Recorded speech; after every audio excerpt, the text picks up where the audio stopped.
கொச்சி அருகே கடலில் மூழ்கிய சரக்கு கப்பலில் கந்தக எரிபொருள் உள்ளதால் மீனவர்கள் மற்றும் பொதுமக்களுக்கு எச்சரிக்கை விடுக்கப்பட்டுள்ளது.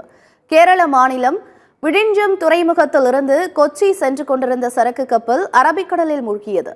கடலில் மூழ்கிய சரக்கு கப்பலில் இருந்து 21 பேர் பத்திரமாக மீட்கப்பட்ட நிலையில் எஞ்சிய 3 மீட்கும் பணிகள் நடைபெற்று வருவதாக தெரிவிக்கப்பட்டுள்ளது.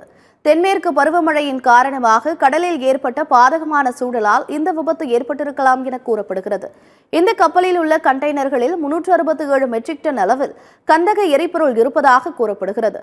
இந்த எரிபொருள் கடலில் கலந்தால் மோசமான சுற்றுச்சூழல் பாதிப்பை ஏற்படுத்தும் என்று தெரிவிக்கப்பட்டுள்ளது. கடலில் மூழ்கிய கப்பலில் கந்தக எரிபொருள் உள்ளதால் மீனவர்கள் மற்றும்